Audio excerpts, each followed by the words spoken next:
Olá, seja muito bem-vindo e bem-vinda. Mulheres em Debate está no ar. Esse programa que é fruto de parceria entre a Assembleia Legislativa de Mato Grosso do Sul e a Subsecretaria de Políticas Públicas para Mulheres do Governo do Estado, sempre debatendo temas que afetam diretamente a vida do nosso público-alvo. E hoje nós vamos falar sobre um tema que é inédito aqui no Mulheres em Debate e que diz respeito também a uma discussão bastante levantada nesse momento da pandemia da Covid-19.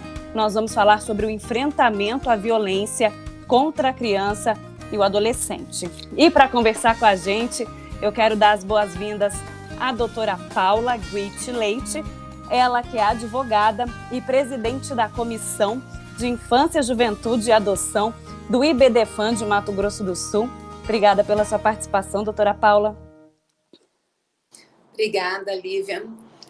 Cumprimento você, cumprimento o colega do EME também, que vai fazer parte da nossa conversa, do nosso debate aqui, e estou à disposição para a gente continuar essa conversa que é fundamental, sempre foi, mais ainda agora nesses tempos de pandemia.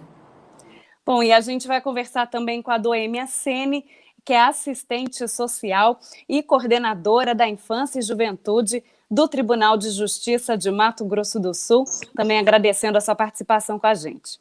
É um prazer muito grande estar aqui com vocês hoje, debatendo esse assunto que é de crucial importância para a nossa sociedade. Muito bem, e sempre no programa Mulheres em Debate a gente traz algumas reflexões. Hoje a gente tem um levantamento de uma ONG que está trazendo que a violência contra a criança e ao adolescente no período de isolamento, ela é crescente na medida daquilo que a gente pode ter como denunciável, aquilo que chega ao conhecimento dos órgãos públicos, mostrando que isso pode sim representar um aumento, não apenas no Brasil, mas em todo o mundo. Vamos acompanhar a reportagem. O assunto é sério. Violência doméstica contra crianças pode ficar maior durante a pandemia. Um relatório da ONG World Vision estima que até 85 milhões de crianças e adolescentes entre 2 e 17 anos poderão se somar às vítimas de violência física, emocional e sexual nos próximos 3 meses em todo o planeta. O número representa um aumento que pode variar de 20% a 32% da média anual das estatísticas oficiais. O confinamento em casa, essencial para conter a pandemia do novo coronavírus, acaba expondo essa população a uma maior incidência de violência doméstica. As medidas de distanciamento social, incluindo o fechamento de escolas, foram adotadas por 177 países e afetaram 73% de toda a população estudantil mundial, fazendo com que a maior parte das crianças permanecesse praticamente todo o tempo em suas casas. No caso do Brasil, a projeção é de um aumento de 18% no volume de denúncias de violência doméstica. Esse aumento deve chegar a 75% no Chile, 50% no Líbano e 21,5% nos Estados Unidos. Na América Latina, as projeções indicam que a pandemia deve aumentar entre 2,9 milhões e 4,6 milhões o número de crianças e adolescentes vítimas da violência doméstica. A ONG World Vision, autora do estudo, faz uma série de recomendações aos governos nacionais para conter o aumento da violência contra crianças e adolescentes. Entre elas, a garantia de continuidade e disponibilidade dos serviços de proteção infantil, especialmente nas zonas mais vulneráveis socialmente. Também pedem a manutenção da oferta do Disque Denúncia, além de garantir a disponibilidade e facilitar o acesso a serviços de apoio psicossocial e saúde mental para crianças, pais ou cuidadores que sofreram ou estão com risco de sofrer violência.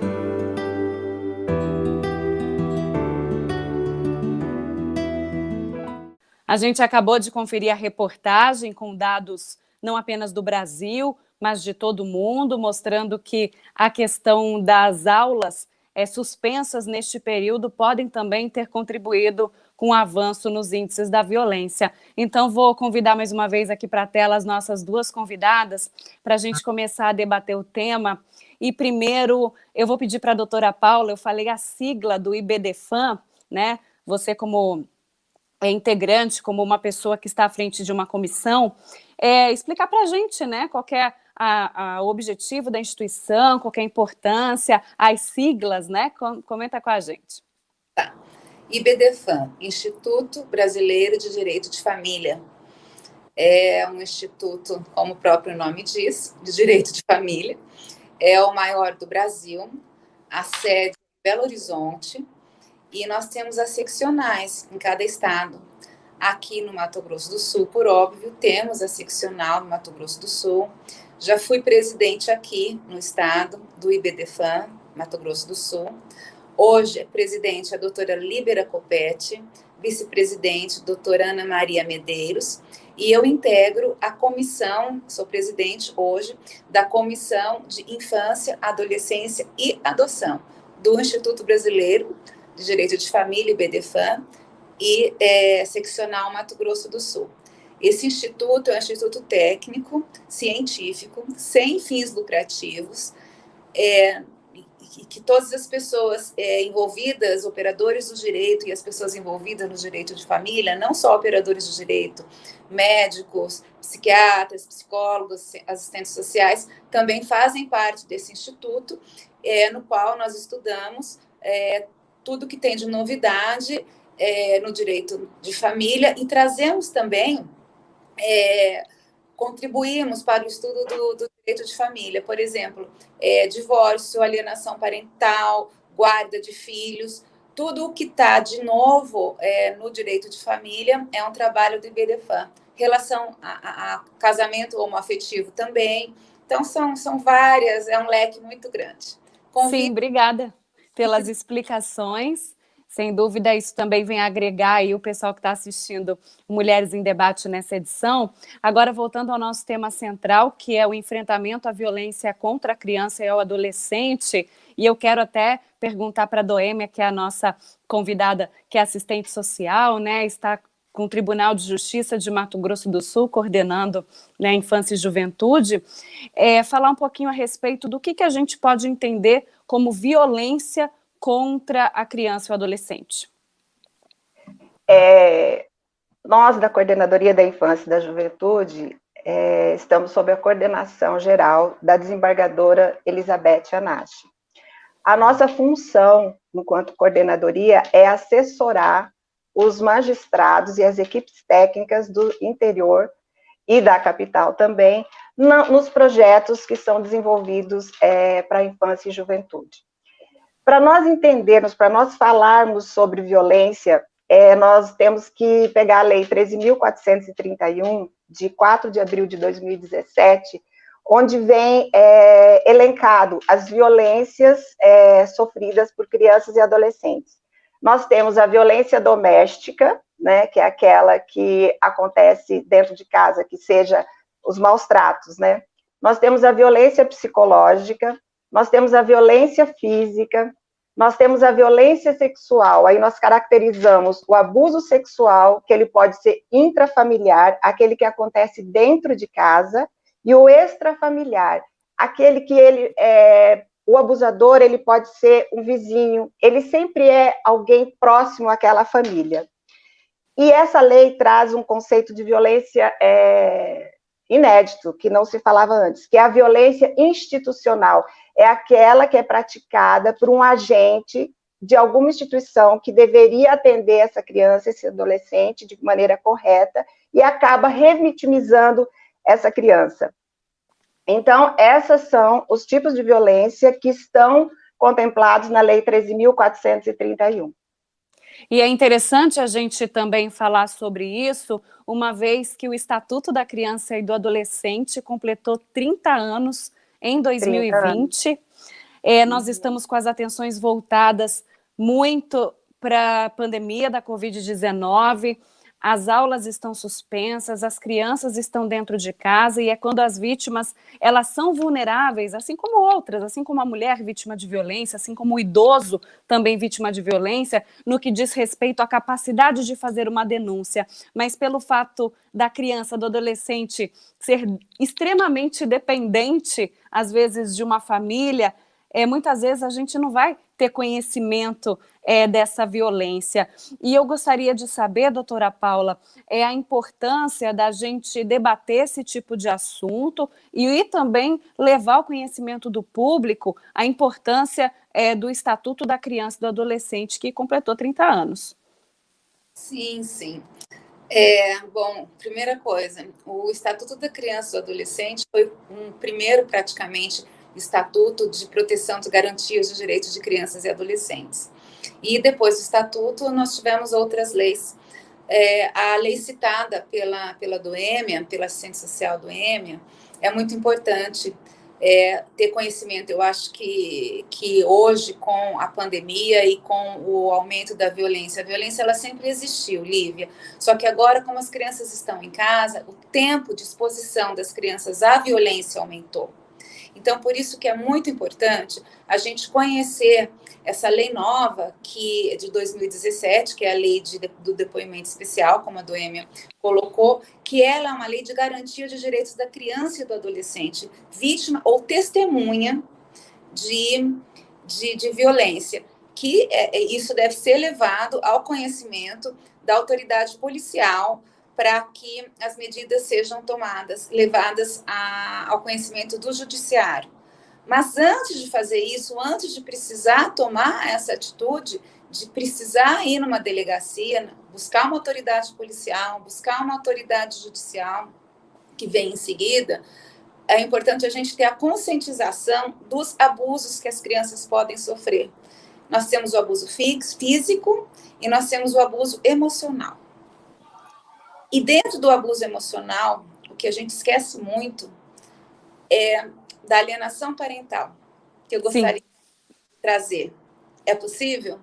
Com certeza, por favor. Tá. Essa mesma lei que a Doêmia nos trouxe, ela coloca no item da violência psicológica a alienação parental. O que é alienação parental?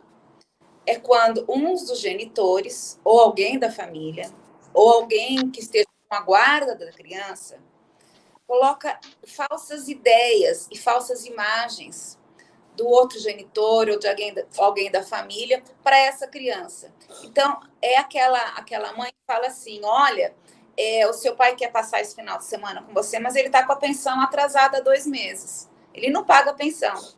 Ele é péssimo. E a criança vai acreditando nisso. É aquele pai que fala assim, olha, a sua mãe não faz nada, ela só fica em casa, só cuida de casa, ela não faz nada. Então, vai trazendo para a criança uma ideia falsa do que é o pai e do que é a mãe.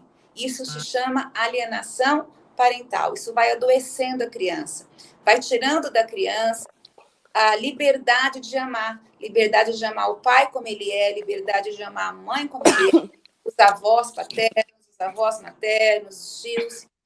Então, nós temos que tomar cuidado. Por isso que eu falo, não adianta a gente falar assim, nós temos uma legislação, é só ir na delegacia, igual a legislação da Maria da Penha, igual que inclusive na legislação da Maria da Penha você pode pedir um afastamento, pode requerer um afastamento da criança que esteja sofrendo alienação parental, um afastamento do genitor, enfim. Até a gente chegar na legislação, o importante são as políticas públicas, começando dentro da casa da gente, Lívia. Sim, eu até gostaria de pedir, dar explicações aqui para a nossa audiência. Quando a gente fala sobre esse assunto, eu me emociono um pouco, ainda mais porque eu estou grávida. A gente fala de enfrentamento à violência, de crianças que estão dentro de casa, né, muitas vezes sofrendo abusos, não apenas, né, físicos, mas morais do pai e da mãe. E eu até gostaria até de perguntar para a Doêmia, como assistente social, se essas crianças, elas costumam assim se abrir com facilidade para as autoridades num momento, de repente, de violência ou quando há disputa entre pai e mãe, pela guarda? Ela mostra sinais de que ela poderia estar sofrendo algum tipo de violência? Olha, a lei do depoimento especial, ela veio trazer uma inovação muito boa para a infância. Por quê? Anteriormente a essa lei, as crianças e os adolescentes, eles eram ouvidos em uma audiência tradicional. O que é uma audiência tradicional? Elas eram ouvidas como adultos, na presença do juiz, do advogado, do defensor e das partes, às vezes do pai e da mãe. Agora, através do depoimento especial, essa criança, ela é ouvida por um entrevistador forense, capacitado numa técnica de entrevista com um protocolo. Então, essa criança, desde o momento que ela através do seu responsável, que ela é intimada para vir ao judiciário esclarecer, ou como vítima, ou como testemunha, algum fato, inclusive na questão da alienação parental também, como a Paula falou, ou do crime, ou mesmo quando ela é vítima, ela é intimada através do seu responsável, eu posso mostrar por uma cartilinha, que explica o que vai acontecer com ela em todo o procedimento. Ela chega, ela é recepcionada pelo entrevistador, ela passa por um momento de acolhimento, que nós na técnica chamamos de rapport. Depois disso, quando ela já estiver ambientada, quando ela já tiver estabelecido um vínculo com o entrevistador, aí sim ela vai para uma outra sala, onde é realizado o depoimento especial. Ele é filmado e gravado, né? E passa concomitantemente com a sala de audiência. Ela faz uma narrativa livre, ela não é induzida a responder nada, ela traz a verdade que ela vivencia. E na outra sala tem o juiz, promotor, o advogado, que estão ouvindo. Caso, no final da narrativa, o juiz tem alguma dúvida, que não ficou alguma coisa esclarecida, ele faz a pergunta para o entrevistador, no ponto de ouvido. A criança não ouve essa pergunta. Por quê? Porque muitas vezes essas perguntas podem ser constrangedoras, e a criança se sentir envergonhada de responder. Então, o entrevistador, ele transforma essas perguntas num linguajar que a criança entenda. Por quê? Porque a gente estuda as fases de desenvolvimento da criança. A pergunta que você faz para uma adolescente de 14 anos não é a mesma pergunta que você faz para uma criança de 5. Então, nós somos preparados, capacitados para entrevistar essas crianças e esses adolescentes, independente do que tenha gerado o fato, entendeu? Você falou uma coisa muito importante sobre a pesquisa da pandemia, né? O aumento da violência dentro dos lares. E uma coisa que eu queria complementar é que, além dessas notificações que estão tendo, nós temos um índice muito grande de subnotificações, porque, como você disse, o canal de denúncia, de revelação espontânea dessas crianças e desses adolescentes está fechado. Dentro de casa existe um silêncio, a violência permanece em silêncio. Então, a nossa preocupação é, após pandemia, vão ocorrer muitas denúncias, porque é a hora que a criança ou adolescente vai voltar para o contato com outras pessoas. E eu queria trazer um dado, assim, que nós estamos todos muito chocados com o índice de pessoas que vieram a óbito pelo Covid, né? Eu acho que a última vez que eu vi são 125 mil pessoas que já, né, que nos deixaram. Agora, eu queria trazer um dado para você. Não que isso não seja sofrido, isso é muito sofrido para todos nós. Mas eu queria trazer um dado que talvez a maioria da população desconheça e talvez a gente possa sentir. Não, eu não quero comparar, mas eu quero dar um dado que diz que 500 mil crianças e adolescentes sofrem abuso por ano no nosso país. A cada hora, 4 crianças são abusadas. E a faixa etária dessas crianças é de 1 a 5 anos. Então, eu acho que a sociedade ela tem que ficar estarrecida com isso, como nós estamos estarrecidos com a morte pelo Covid. E há possibilidade da gente evitar isso. Existem mecanismos para que a gente possa evitar que a infância das nossas crianças seja amputada. Então, eu acho assim, esse momento para sempre. Esse momento que você está trazendo para a gente é muito importante, porque talvez as pessoas desconheçam esses dados.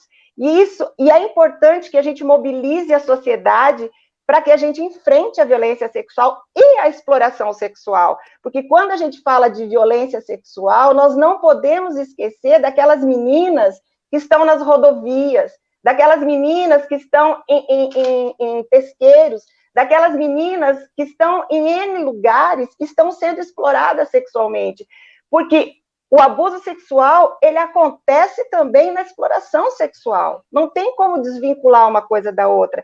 E a gente sabe que isso tudo é multicausal e é muito complexo de se resolver. Mas existem vários mecanismos. Nós precisamos desenvolver políticas públicas para que a gente atenda a infância, para que a infância seja realmente prioridade absoluta, como há 30 anos está no artigo 227 da nossa Constituição e no artigo 5º do ECA. Então, eu acho que chega da gente ficar esperando mais leis, nós temos leis suficientes, nós precisamos entrar em ação, nós precisamos estar aonde as coisas acontecem. Aliás, não onde as coisas acontecem, nós precisamos chegar antes que a violência aconteça. Então, nós precisamos um trabalho de prevenção com crianças desde os 18 meses, porque a partir dos 18 meses do bebê, você já pode começar a orientar. Você pode falar para ele, você que está grávida, quando o seu bebê nascer e tiver 18 meses, você já pode ensiná-lo a nominar suas partes do corpo. Nós temos que parar com esse pudor para falar sobre sexualidade. Eu quero até aproveitar te interromper desculpa, um pouquinho. Desculpa, eu sou assim. Não, tranquila, é um assunto que realmente é muito amplo, a gente tem muitos assuntos, muitos temas adjacentes para debater dentro dele, mas eu gostaria até de pegar esse aspecto familiar, de você trabalhar, inclusive, desde muito cedo, essa concepção do corpo na criança e de se autovalorizar, até perguntar para a doutora Paula, que está no IBDFAM, que é um instituto que lida com problemas familiares, com as questões legais dessas famílias, das famílias do século XXI, não é mesmo? Famílias que têm crianças que vêm de pais casados, pais separados, mães solteiras, casais homoafetivos. Então, a gente tem uma família multicultural, né? Uma família bastante, digamos assim, diversa, né? A gente está usando muito essa questão da diversidade. Não existe família perfeita, a nossa família mesmo não é perfeita. E, doutora Paula, como é que as famílias, né, na sua visão, elas também podem contribuir para que a criança ela consiga se defender, para que a criança consiga ser alguém, digamos assim, um pouco mais independente no que diz respeito a essa questão da violência, ela possa também combater uma alienação parental, como a senhora mesmo colocou, que é dentro de casa que ela acaba sofrendo essa violência e, por consequência, um abuso. Então, infelizmente não tem como a criança combater isso, porque no próprio ECA descreve a criança e o adolescente como sujeitos em especial estágio do desenvolvimento. Então, cabe a nós, adultos, cabe à sociedade, cabe às famílias, cuidar dessas crianças, falar por elas. Quando a gente, dentro do nosso núcleo familiar, tem a notícia, começando dentro da família, tem a notícia de qualquer tipo de violência contra a criança, desde a violência, como a Noêmia já falou, também já falei aqui um pouquinho, a violência física e a violência psicológica, quando alguém da família tem essa notícia, precisa trazer abertura para a escuta dessa criança, que começa dentro de casa. A rede de apoio da criança começa na casa. Se ela não tem uma mãe e um pai que possam escutar, que ela tenha uma tia, que ela tenha uma avó. E quando não tem uma tia, uma avó, que tenha uma vizinha. Você que é vizinha e que está escutando que a criança está apanhando, que está escutando que essa criança está sofrendo algum tipo de violência contra a sua integridade física e psíquica, chame essa criança para conversar, dá um bolo, converse, escuta essa criança. E aí sim, procure a delegacia da criança. É o que a gente pode fazer. As brigas de marido e mulher, ninguém mete a colher. Educação de filhos, ninguém mete a colher. Isso é uma omissão. Porque, como a Doêmia colocou muito bem aqui, artigo 227 da Constituição Federal traz a prioridade absoluta do atendimento à criança e adolescente. Criança e adolescente são os únicos que têm prioridade absoluta dentro do nosso ordenamento jurídico.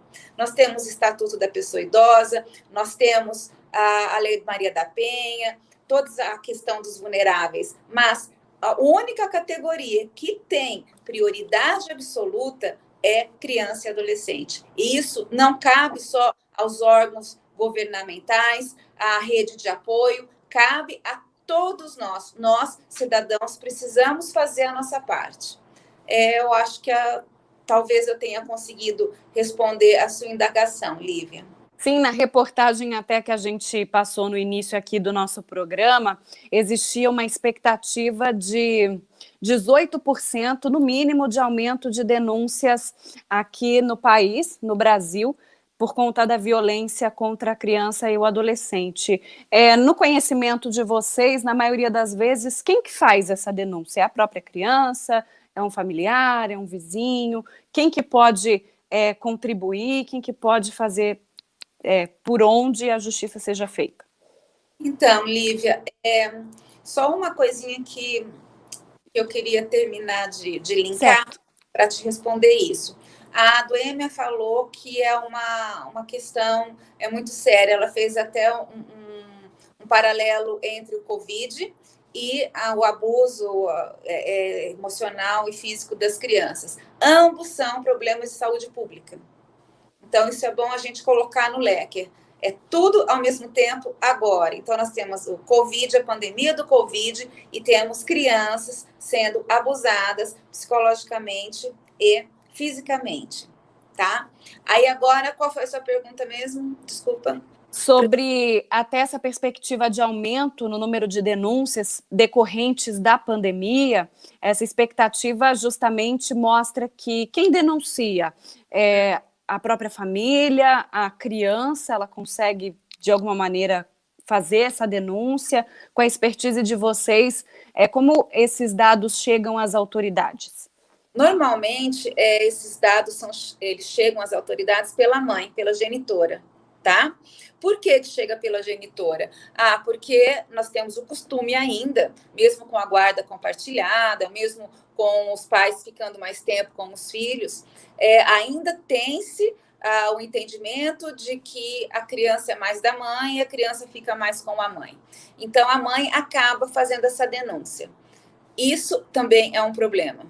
Por que é um problema, Lívia? Porque nós temos realmente denúncias verdadeiras vindas da mãe, tá? Vindas da mãe que está cuidando da criança, às vezes de uma avó que está cuidando de criança, muitas de abuso sexual, como nós temos as falsas denúncias. Porque nessa família contemporânea que nós temos, o que acontece? Muitas vezes as pessoas elas estão vivendo todo um luto de um divórcio ou questões de guarda da criança, e ela, num processo até inconsciente, ela passa por ela que eu falo, o casal, passa por um adoecimento e acaba inventando, que aí vem a alienação parental. Sim. Falsas ideias na criança e acusando o outro de falsos atos na delegacia. Então, é uma via de mão dupla. Ao mesmo tempo que a gente protege a criança, que nós temos toda uma legislação e a rede para proteger a criança, nós temos o mau uso da legislação, o mau uso da rede de proteção. Então, voltamos para o núcleo familiar. Voltamos para a importância do núcleo familiar.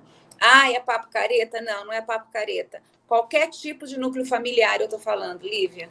Sim. Os recompostos, que são aqueles vindos de outras famílias. Então, você divorcia, casa, e aí está com outra pessoa, e aí faz uma família grande.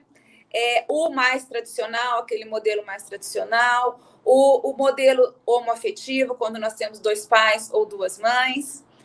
O importante, o problema não é como é a configuração familiar. O problema é como que essa configuração familiar funciona. Se essas pessoas adultas estão protegendo as nossas crianças e os nossos adolescentes. Ficou certo. Sim, com eu certeza. Queria complementar. Com certeza, com certeza. Até ia perguntar, já que nós estávamos falando da família, né, dessa questão da denúncia, eu sei que no judiciário, às vezes, o encaminhamento pode ser outro, né? As informações podem chegar por um outro canal, de uma maneira diferente, né? De famílias que já procuram, de certa forma, um fórum, já procuram, fazem essa mediação por um advogado. Então, a Paula, ela está falando mais especificamente sobre a violência quando existe alienação parental, certo? É uma disputa de guarda, existe sim falsas denúncias de abuso sexual. Como eu trabalho na escuta, no depoimento especial, e eu atendo todas as formas de violência, não só alienação parental, e nós temos dados de estatísticos nossos que 90% do abusador é dentro de casa, e muitas vezes os que ganham lá na pesquisa é o pai, padrasto, avô, tio. Então, e o que acontece? Quando você perguntou como que a denúncia chega, para quem que essa criança conta, ou adolescente, ela conta para aquela pessoa que ela tem mais afinidade. Às vezes ela conta para a professora na escola, às vezes ela conta para uma amiguinha, aí a amiguinha conta para a mãe, e aí a mãe vem e conta. Por quê? Dificilmente ela conta para a mãe. Por quê? Porque o abusador ameaça. Ele fala assim, se você contar, eu mato você, eu mato a sua mãe não vai acreditar. Então, existe uma síndrome que chama síndrome do segredo. A criança só revela isso quando ela não suporta mais. E nem sempre é para a mãe. Às vezes, o que acontece? A mãe, às vezes, pega em flagrante. Aí a mãe faz a denúncia. Então, o maior índice que nós temos, isso eu falo porque nós já fizemos mais de 1.600 audiências, a criança revela na escola. Por que nós estamos preocupados com essa questão da criança não poder ir à escola? Justamente por isso, porque a maior fonte de revelação é na escola, ou na coleguinha que também é de escola, ou para uma tia. Então, e assim, as crianças sem ir para a escola? Sem aula? Vou falar com quem? Eu vou falar com quem? E assim, a questão do abuso sexual nós temos alguns fatores muito importantes. Cultural. Nós precisamos olhar a criança como ela é, como a Paula falou, é um ser em estágio especial de desenvolvimento. E nós temos uma cultura machista. Nós vivemos num mundo, num país coberto de racismo. O maior índice de crianças que sofrem violência são meninas e negras. Então, não dá para a gente desvincular uma coisa da outra, porque eu estou aqui hoje para falar no macro.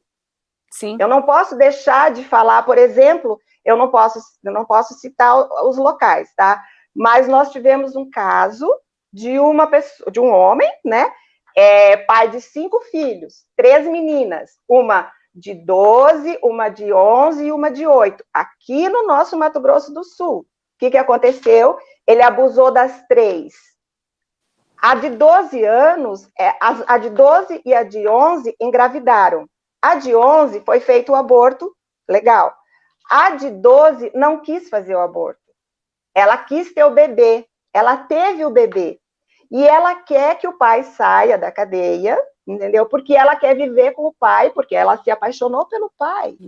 Então, assim, quando você perguntou o que nós podemos fazer para proteger essas crianças quando o agente violador é dentro da família.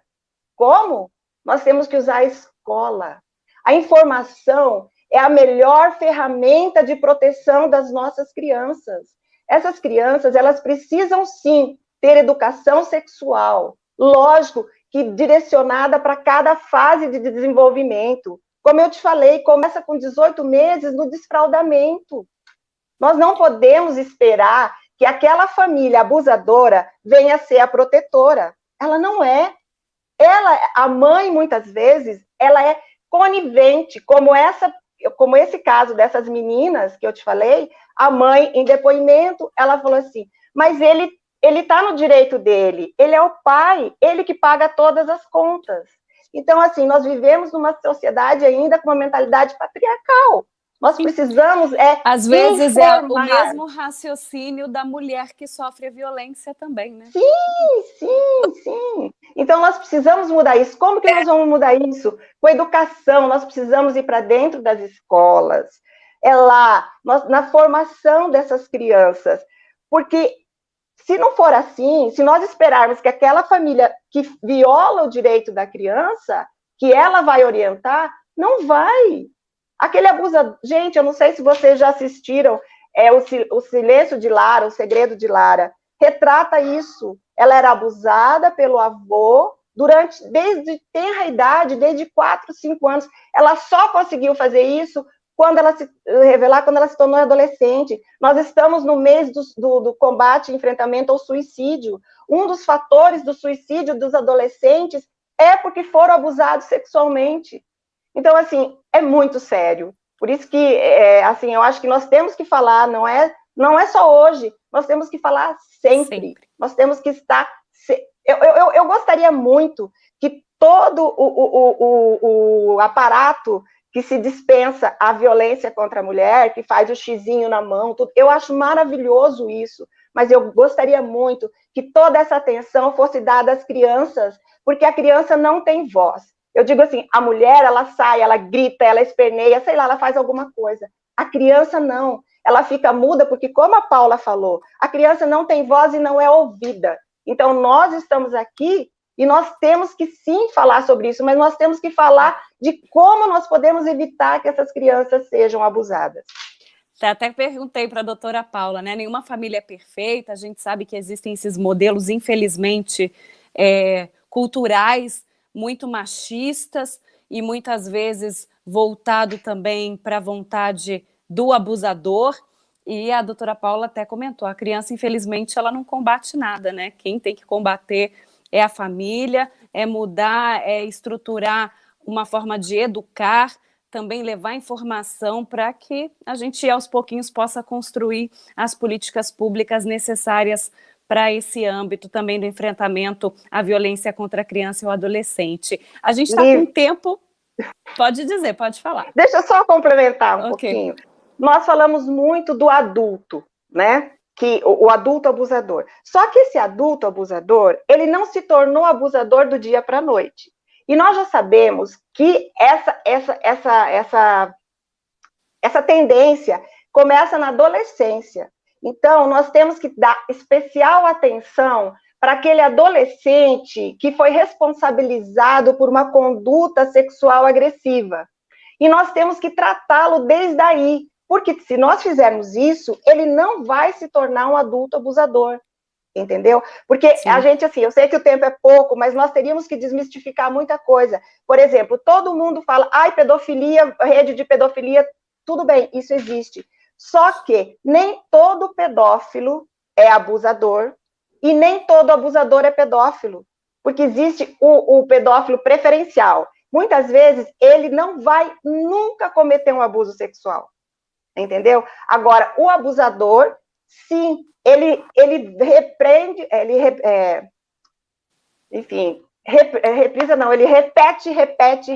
repete. Entendeu? Então, assim, é muita coisa para a gente discutir. Eu sei que o tempo é pouco, desculpa, mas é que quando eu vejo uma oportunidade de falar, eu me empolgo e eu falo muito. Sem dúvida, vou pedir então para as nossas convidadas, até por conta do nosso tempo, quem sabe a gente também não abre aí um precedente para trazer esse tema mais vezes aqui para o Mulheres em Debate da Assembleia Legislativa. Como eu disse, é um tema inédito, a gente está aí com um pouco mais de 1 ano e meio de programa, uma edição por mês, cada mês trazendo um tema diferente, e é um tema super válido para a gente debater outras vezes e aprofundar, né, em temas que a gente não conseguiu discutir aqui hoje. Doutora Paula, gostaria de fazer alguma consideração para a gente finalizar aqui o nosso programa, falar sobre a importância aí das instituições, dos órgãos e dessa rede de apoio também para combater essa violência? Lívia, eu tenho comigo sempre muito otimismo, porque se a gente não tiver otimismo, a gente não consegue trabalhar e fazer o que deve ser feito e o que cabe a cada um de nós. Então, eu passo esse otimismo para todas as pessoas, para quem vai nos assistir, para que nós todos possamos juntos fazer a diferença. Mulheres e homens. Quando a gente fala sobre machismo, a gente não quer atacar a masculinidade de nenhum homem, porque nós precisamos da masculinidade de vocês, homens. Nós precisamos da força que vocês têm. Nós precisamos que vocês estejam conosco, mulheres, para juntos combatermos todas as mazelas relacionadas às crianças e adolescentes. Então, é o que eu passo para vocês todos. Muito obrigada. Tá certo, então, agradecendo as nossas duas convidadas, doutora Paula Guit Leite, advogada, falando pelo IBDFAN de Mato Grosso do Sul. Obrigada mais uma vez, seja sempre bem-vinda.